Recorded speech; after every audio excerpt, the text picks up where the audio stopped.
Pertama, kita harus sadari bahwa dalam diri manusia itu selalu ada kompetisi. Maksud saya, dalam diri kita itu ada dorongan baik, tapi juga ada dorongan buruk. Di satu sisi, ada saat di mana kita ini rasanya ingin gitu berbuat kebajikan. Tapi pada saat kita sudah masuk ke langkah keperbuatan baik, kadang juga suka ada muncul dorongan untuk berbuat sebaliknya. Contoh, Bapak pernah enggak pasang alarm jam 3 pagi untuk sholat tahajud? Pernah Bu? Nah, 3:30 pasang alarm, mau tahajud. Itu dorongan baik buruk? Baik, itu namanya nafsu mutmainnah. Sampai volumenya juga di volume 10 supaya bangun ya. Karena kalau volume 5 nggak ngaruh. Bangunlah jam 3:30 ya. Tapi begitu udah bangun, ibu matiin lagi alarmnya. Terus mikir gini, 5 menit lagi biar segar. Pernah? Nah, itu dorongan buruk. Jadi dalam satu hal, dorongan baik dan dorongan buruk bisa ada. Ya. Apa yang terjadi? 5 menit, tidur, ternyata pas bangun adzan subuh. Udah gitu kesel kan? Kenapa? Pernah gitu kan? Nah, itu namanya nafsu lawamah, nafsu yang suka mengoreksi diri kita. Jadi dalam diri kita itu ada dorongan baik, ada dorongan buruk, terus ada udah gitu tuh, kenapa aku harus begitu gitu. Ibu pernah marahin anak udah nyesel? Nah, itu namanya lawamah. Bahkan di tempat datang ke sini yakin kita berbuat kebajikan. Tapi percayakah di tengah kebaikan ini juga ada dorongan buruk.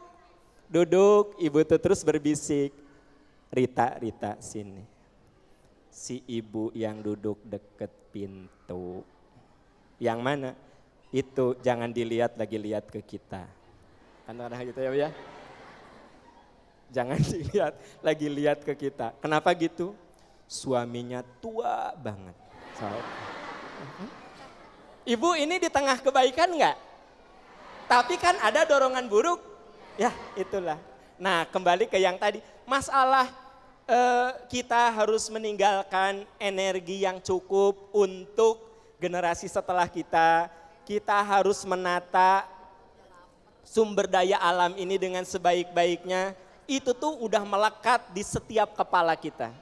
Tapi pada saat yang sama boleh jadi dorongan untuk mengeruk kekayaan dan tidak memperhatikan keseimbangan alam itu juga ada pada diri kita, dan akhirnya yang dominan adalah nafsu buruk. Mohon maaf nih, Jakarta kenapa sekarang banjirnya lebih dahsyat? Bagaimana nggak banjir? Tempat rawa-rawa yang untuk menampung air itu sekarang udah jadi mall, sekarang udah jadi apartemen. Udah begitu drainasenya juga jelek, ya kemana air? Ya ke jalan. Jadi di satu sisi kita itu punya harapan, cita-cita, keinginan supaya alam ini seimbang, tapi nafsu kita bicara lain. Nah, oleh sebab itu proses agar kita bertanggung jawab terhadap alam itu memang harus dimulai dari mulai anak-anak. Katanya Bu, Pak ya, orang Jepang itu dulu tidak suka ikan. Enggak suka, 100 tahun yang lalu. Tetapi dilatih, sekarang Jepang salah satu negara yang penduduknya paling banyak memakan ikan. Indonesia itu lautnya kaya sekali, sangat kaya. Tapi ketahuilah orang Indonesia bukan pemakan ikan. Padahal ikan itu gizinya sangat tinggi gitu. Nah, untuk supaya kita menjadi pecinta pemakan ikan ya, itu harus ada pembiasaan dari mulai anak-anak. Di kita itu kan hutannya sangat kaya sehingga lalap-lalaban, sayur-sayuran itu lebih sehat. Tapi lihat anak-anak kita, sekarang sayuran nggak suka. Kenapa? Karena dari mulai bayi tidak dikenalkan sayur-sayuran. Jadi begitu nempel ada sayuran itu langsung, kenapa? Karena nggak biasa. Dari awal sudah tidak dikenalkan. Jadi kembali ke yang tadi, dalam diri kita selalu ada kompetisi baik buruk. Nah, itu juga harus ada proses pembiasaan dari mulai anak-anak, dari mulai sekolah, dari mulai rumah kita, bagaimana generasi mendatang itu bisa hidup sejalan dengan kepentingan-kepentingan alam, ya. Nah, kemudian apabila sekarang ini banyak bencana-bencana di negeri kita, apakah itu tanda kiamat? Ya, kiamat itu ada dua, ada kiamat sugro, ada kiamat kubro.